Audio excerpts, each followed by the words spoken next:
Olá, tudo bem? É sempre um prazer poder voltar aqui para a gente poder continuar falando com você acerca de algumas realidades das Escrituras. E eu quero pedir para você aí divulgar o nosso canal e também deixar aí o seu like e se inscrever se ainda você não está inscrito. Também coloco esse programa no rádio aqui na cidade para que as pessoas possam ouvir. E eu estou falando sobre antropomorfismo divino.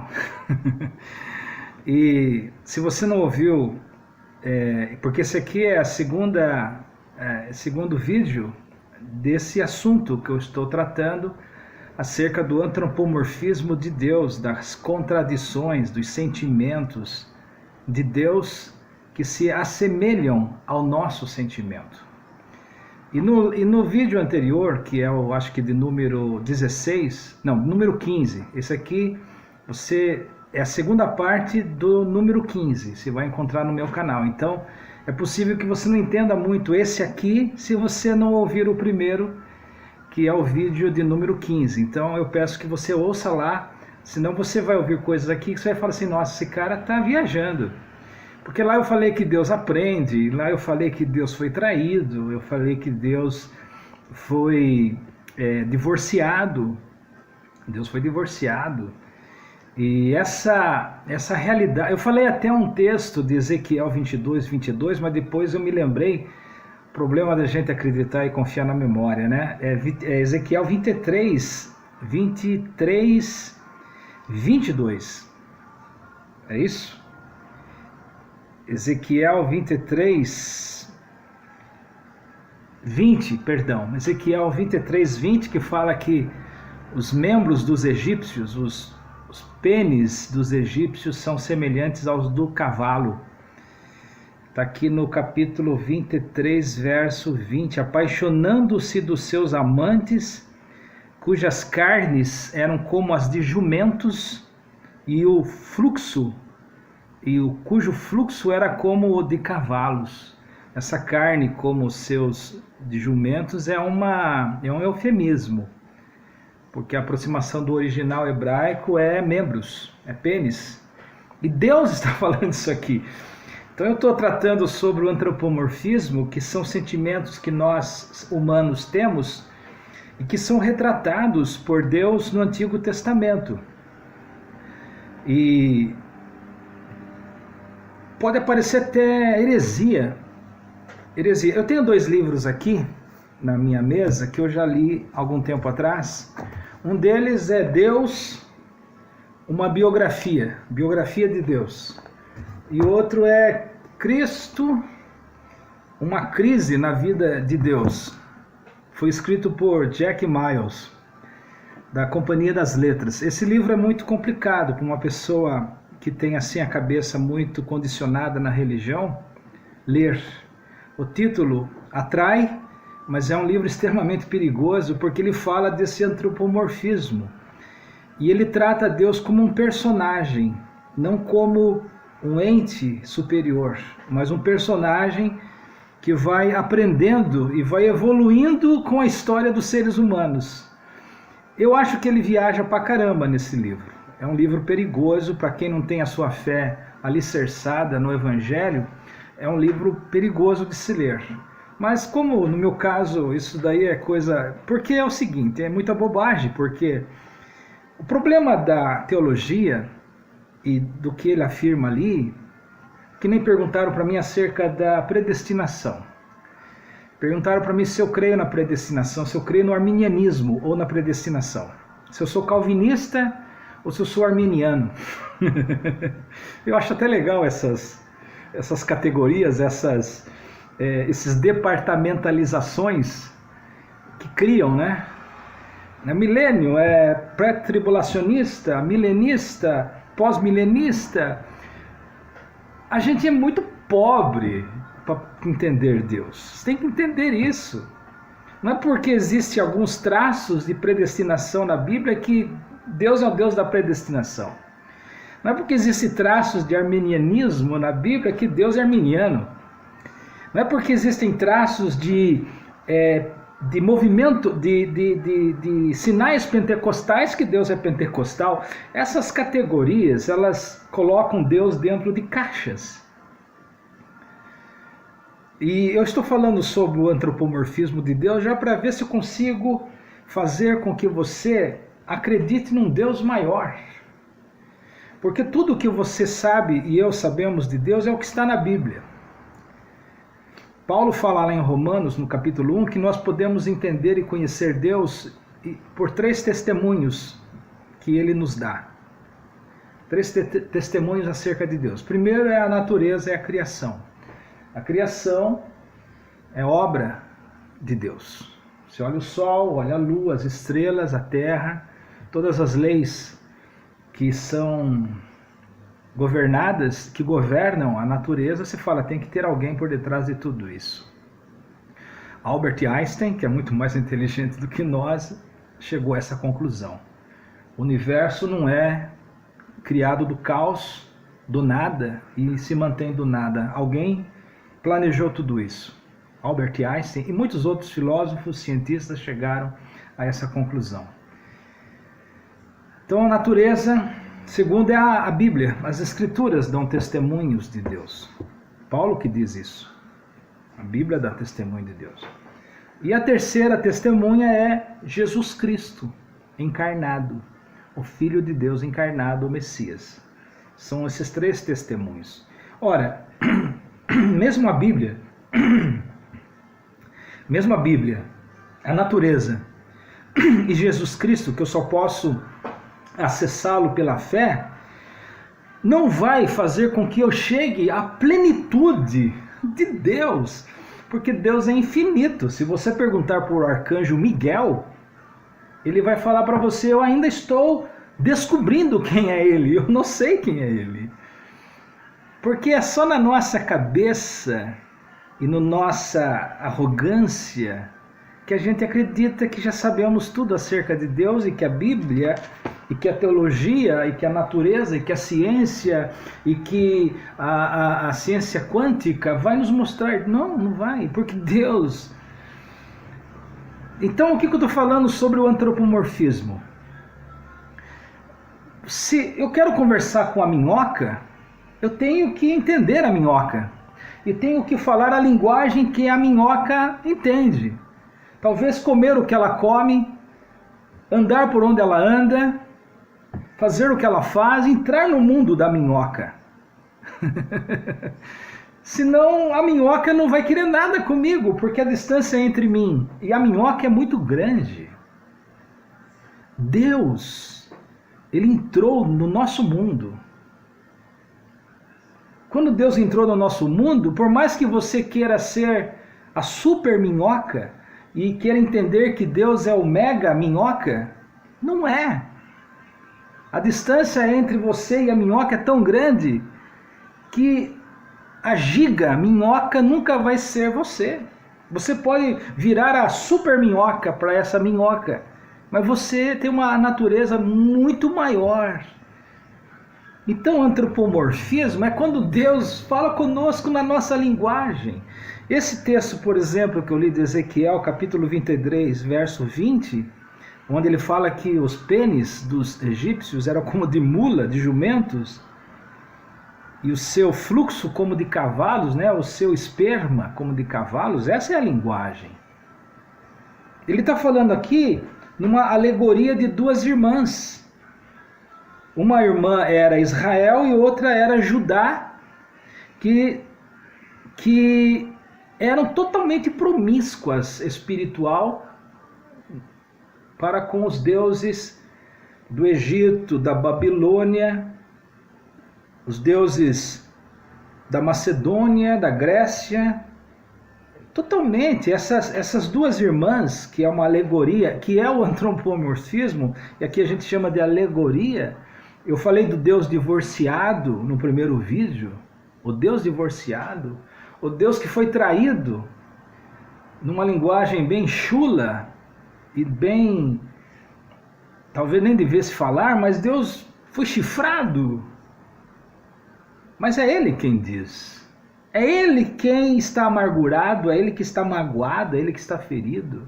Assim como você, quando foi traída, quando foi traído, foi abandonado, renegado, desprezado. Então isso não me faz desonrá-lo e nem tratá-lo com deboche. Pelo contrário, se eu amo a ele e sei quem ele é, e sei que por mais que ele tente descer ao meu nível, ou ao nível de qualquer ser humano sobre a face da terra, e ele faz isso apenas por amor mesmo, porque ele nem precisava fazer isso. Deus desce ao nosso nível e ao teu nível, ele não precisa de nós, Deus não precisa de mim, não precisa de você. Esses dias estavam falando para mim sobre louvor, porque tem que adorar a Deus, Deus nos fez para adorá-lo. Deus não precisa da sua adoração nem da minha, Deus não vai deixar de ser Deus. Se você não quiser nada com ele, ele não vai deixar nada, ele não vai deixar de ser nada, Deus não está nem aí nesse sentido. A questão é que o amor que ele sente por nós é um amor tão grande quanto ele. E como aqui nesse livro aqui, Deus, uma biografia, onde fala que Deus vai crescendo e Deus vai se desenvolvendo, e Deus vai evoluindo com a história dos humanos, e ele pega o texto todo, os 2 livros são grossos, são várias páginas.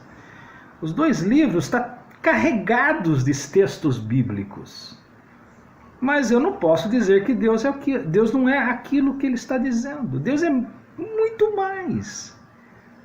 Deus é muito mais. Então eu acredito que o tema do antropomorfismo divino é um dos melhores temas que existe, porque é o esforço de Deus para descer ao meu nível de compreensão, ao teu nível de compreensão. É uma grande burrice, me perdoa a expressão, eu sei que eu uso às vezes expressões fortes, muito populares, mas é uma verdadeira burrice, uma idiotice uma pessoa deixar de crer em Deus porque não o entende. Olha, além de Deus ser infinito, como ele é, a nossa capacidade cerebral, segundo a ciência, está reduzida. Mais de 80% do nosso cérebro não é usado por simples limitação natural. E mesmo que eu tivesse 100% da capacidade cerebral, vamos ver Lucy, assistiu o filme Lucy? O filme Lucy explora essa possibilidade, e a Lucy ela é uma personagem do filme que ela consegue atingir 100% da sua capacidade cerebral.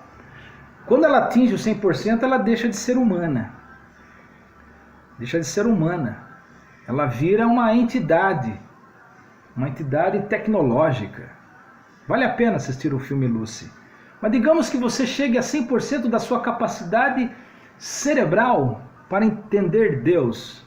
Você que é ateu, acha que pode entender e argumentar Deus. Mas a sua capacidade, você não é um Einstein. Você não é um Einstein. Você não é um Thomas Edison. Você não é. Além de você não ser eles já tinham a capacidade cerebral reduzida. Então você acha que entende alguma coisa de Deus, que pode argumentar contra Deus, ser contra Deus, porque você não entende. É uma minhoca. Voltando ao filme Lucy, digamos que Lucy é uma minhoca com 100% de capacidade cerebral, mas não deixa de ser minhoca. Quando chegou a esse nível, ela virou um ente tecnológico. É o que está no filme. E mesmo que você tenha 100% de capacidade cerebral, você não vai deixar de ser uma minhoca diante do que Deus é. É isso que eu estou dizendo. Não que Deus nos trate como minhoca. Pelo contrário, foi por amor a nós que ele se sacrificou. Quem ouviu o meu vídeo anterior, assistiu, eu falei sobre isso. O ato supremo do amor de Deus foi o seu sacrifício na figura do seu Filho, Jesus Cristo. Essa é a razão da cruz, é a expressão da cruz. A cruz para mim, o cristianismo para mim, não religioso, mas a cruz de Cristo é a expressão máxima do amor de Deus. Um Deus que, nas páginas do Antigo Testamento, tenta conquistar Israel e fracassa. Ele fracassa ao tentar conquistar Israel. A cruz, onde ele envia o seu filho, é o seu último ato. É um ato de desespero. Ali naquele livro, Cristo, uma crise na vida de Deus. É o que o Jack Miles fala. A cruz é um ato, é o ápice do seu amor. Tipo assim, eu vou morrer por eles. Se eu morrer por eles, eu vou conquistá-los. Porque toda tentativa lá no Antigo Testamento é frustrante. Eu falei sobre o livro de Oséias no vídeo anterior e eu não consegui por causa do tempo aqui no YouTube. E o tempo que essa mensagem também ela é levada para o rádio.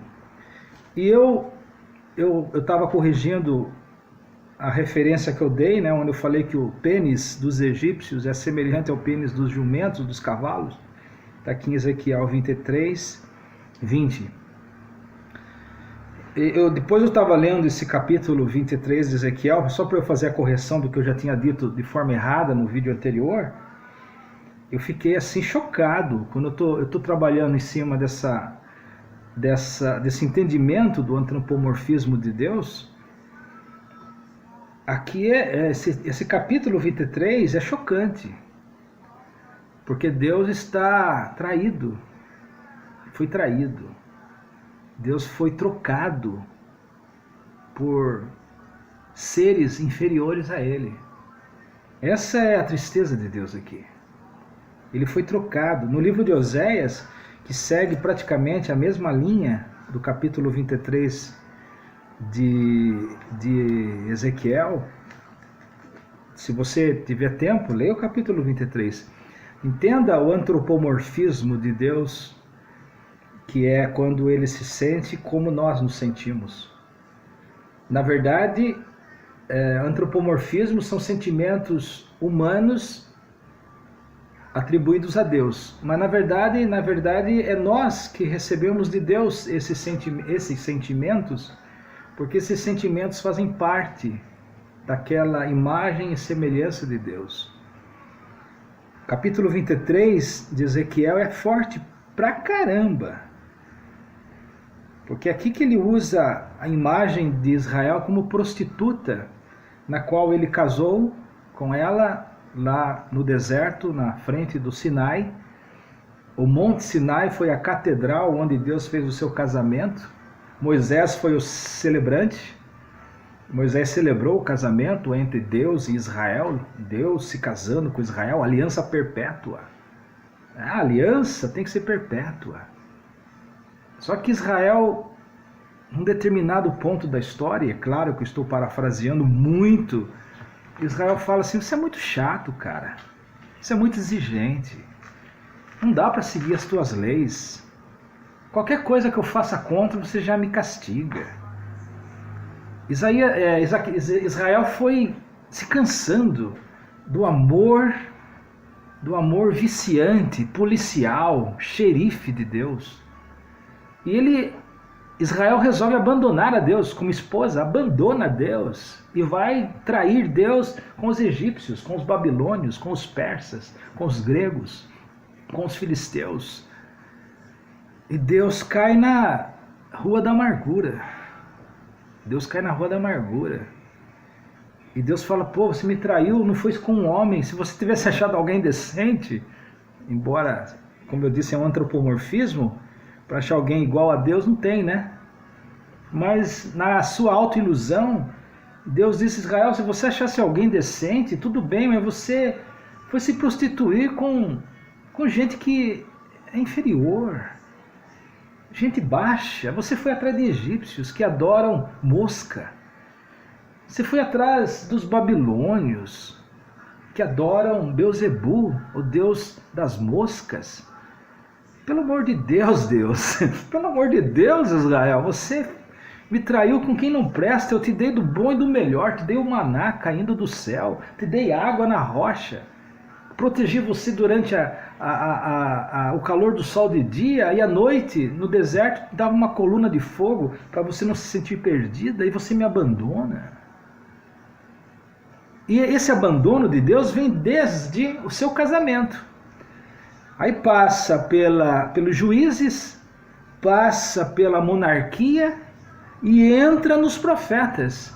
O tempo todo, me perdoe a expressão, Israel pondo chifre em Deus.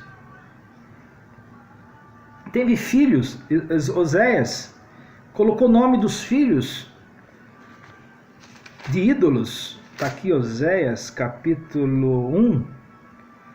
Olha só. E disse-lhe o Senhor, põe o nome de Jezreel, porque daqui a pouco visitarei o sangue de Jezreel sobre a casa de Jeú, e farei cessar o reino da casa de Israel. E naquele dia... eu preciso ler o verso 2, capítulo 1, verso 2 de Oséias. Quando o Senhor falou no princípio por Oséias, disse o Senhor a Oséias, vai, toma por esposa uma mulher de prostituições e filhos de prostituições, porque a terra se prostituiu, afastando-se do Senhor. Israel, que é a terra, que no caso aqui está dizendo, é uma mulher prostituída. E era esposa de Deus. Esposa de Deus. E Deus diz assim, ela vai ter filhos. Ela vai, na sua andança de vida de prostituta, Israel terá filhos. Põe um nome no filho dela, desse que ela vai ter agora, Deus está dizendo. Coloca o nome de Jezreel, porque daqui a pouco eu visitarei o sangue de Jezreel. Jezreel era uma família, era um clã e uma terra que havia dentro de Israel, sobre a casa de Jeú. Farei cessar o reino de sobre Israel, porque Jeú, nesse período, foi líder. Ele era da casa de Jezreel e Jeú foi líder em Israel. Coloca o nome de Jezreel porque eu vou visitar ela. Ela teve um filho com amantes. Põe o nome desse filho de Jezreel. Naquele dia quebrarei o arco de Israel no vale de Jezreel. E tornou ela a conceber e deu à luz uma filha. Lá, na prostituição, Israel. E o Senhor disse para Oséia, coloca o nome de Lo-ruama, que é comiserada. Lo-ruama, porque não tornarei mais a me compadecer da casa de Israel. Não me tornarei mais. Deus se contradiz, porque depois ele se compadece. Eu falei isso no primeiro vídeo. Fica bravo. Mas da casa de Judá me compadecerei e eu salvarei pelo Senhor seu Deus, pois não o salvarei pelo arco, nem pela espada, nem pela guerra. E aqui, capítulo 2 de Oséias, olha, é o livro mais pesado sobre esse antropomorfismo divino. Porque é um Deus aqui que está levando o chifre de Israel e de Judá. E ele entra em contenda contra Israel e briga. O meu povo está sendo destruído porque lhe falta conhecimento. Porque rejeitastes o conhecimento, eu também te rejeitarei. Tem aqui o primeiro, segundo casamento de Oséias. Oséias é o profeta. Oséias é o profeta. Os profetas tinham essa situação complicada que eles entravam com Deus. Porque quando Deus levantava um homem como profeta, Deus falava assim, olha, você vai ser eu, tá bom? E o que eles virem em você, que eles saibam que o que eles estão vendo em você é o que eles estão fazendo contra mim. Então Oséias vai lá no bordel e casa com uma mulher. Pega a pior mulher, a mais prostituta, a que transou mais, a que se vendeu mais. Nem se vendeu, ela deu de graça. Vai lá, pega essa mulher e casa com ela. Oséias falou, Deus, você quer que eu faça uma coisa dessa? Isso é abominação. Vai lá e faz, Oséias. Pega a pior e casa com ela. Mas, Senhor, tu quer que eu faça uma coisa dessa? Não posso, eu sou profeta. Vai lá e faz. Oséias foi e casou com ela. Tá vendo, Oséias? Aí Israel, que conhecia Oséias como um profeta, um homem santo, íntegro, um homem de caráter, um homem fiel a Deus, o povo de Israel ficou chocado. Vocês viram? Oséias casou com a pior prostituta do bordel ali da esquina de Jerusalém. Sabe aquele bordelzão famoso? A pior, aquela que nem cobra. Oséias foi lá e casou com ela, cara. O homem era santo, profeta de Deus, homem sagrado. Como que ele foi casar com aquela mulher? Aí passou todo mundo da cidade ficou sabendo. Aí um dia Oséias, depois que todo mundo ficou sabendo, Oséias disse para eles: foi isso que vocês fizeram com Deus. Foi isso que vocês fizeram com Deus. Essa situação de Deus não o diminui, porque eu sempre serei uma minhoca salva, graças a Deus, uma minhoca amada. Minha capacidade cerebral não é de um Albert Einstein, muito aquém, e a sua também, mas isso não dilui a grandeza de Deus. É só porque Ele quer que nós o entendamos. Por isso que eu não acredito em teologias que o definem. Deus é indefinível. Deus é muito além do nosso entendimento pleno e total. E eu me admiro de que Deus, esse Deus, único Deus, Ele se rebaixou, e foi o que o apóstolo Paulo, antes Saulo, rabino, entendeu. Saulo, que era admirador de Jeová, do Yahvé, do Jafé, Saulo entendeu. Aquela queda do cavalo na estrada de Damasco fez Saulo entender que esse Deus que ele admirava tanto no Antigo Testamento virou minhoca para se misturar com nós, minhocas aqui na terra. O Verbo se fez carne e habitou entre nós. Paulo diz lá em Colossenses 1, porque nele habita corporalmente toda a plenitude da divindade, se referindo a Jesus de Nazaré. Paulo disse isso, nele habita corporalmente toda a plenitude da divindade. Paulo não disse isso de Zoroastro, Paulo não disse isso de Buda, se é que ele ainda não existia, talvez já existisse, porque Buda é um título, né? Iluminado. Paulo disse isso de Jesus de Nazaré. Paulo, que era seguidor de Jeová, um Deus, Senhor dos exércitos do Antigo Testamento. Paulo entendeu que esse Deus se fez carne, se fez Jesus de Nazaré, se rebaixou e se humilhou a esse nível para poder nos conquistar, poder conquistar você, poder conquistar a mim. É isso que ele fez. Se converta a ele, procure conhecê-lo, procure amá-lo, procure você a se corresponder com ele, porque ele escolheu você e escolheu a mim quando ele se rebaixou ao nosso nível. Capítulo 2 de Filipenses.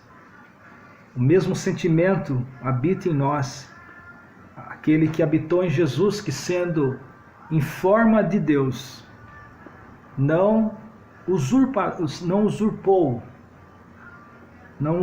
aqui na terra o lugar de Deus. Pelo contrário, ele se humilhou e foi obediente até a cruz, até a morte e morte de cruz. Capítulo 2 de Filipenses. A Trindade entra na mesma categoria a Trindade, porque tem gente que fala, a Trindade não existe. Eu duvido que os seres viventes do trono entendam a Trindade. Aí você e eu queremos entender a Trindade. Recebi um livro esses dias atrás, ele rebatia a doutrina da Trindade católica, que é a doutrina que todos nós aprendemos. Todo mundo, os que rebatem a doutrina da Trindade, é aquela sempre que tem como pano de fundo a do catolicismo romano. Então tem gente, quem rebate a Trindade, assim como tem gente que é ateu, mas ele não é ateu de Deus. Ele até fala que não crê em Deus. Mas o ateísmo dele tem mais relação com a religião cristã, a revolta. Eu estou vendo aí gente saindo do cristianismo, voltando para o judaísmo. Geralmente é cara que foi machucado por pastor, foi abusado por padre, foi ignorado pela religião que ele estava, então ele dá esses parafusos na cabeça dele. Deus não tem nada a ver com isso, Deus está em outro nível. É com esse Deus que eu me relaciono. Esse Deus que está no outro nível. E que eu posso ter acesso a Ele pela fé. E você também pode ter. As religiões estão aqui, existem, a gente tenta ter uma boa convivência com todas elas. E com todos que estão condicionados a ela. Na verdade, esse Deus me mandou amar a todos que creem no que eles creem. Mas na medida em que o Evangelho entra em mim, eu vou me elevando no meu entendimento e na minha compreensão. Que Deus abençoe a sua vida. O vídeo já está ficando comprido, mas eu vou voltar a esse tema. Haverá um terceiro vídeo, tá bom? Que Deus abençoe você. Tchau.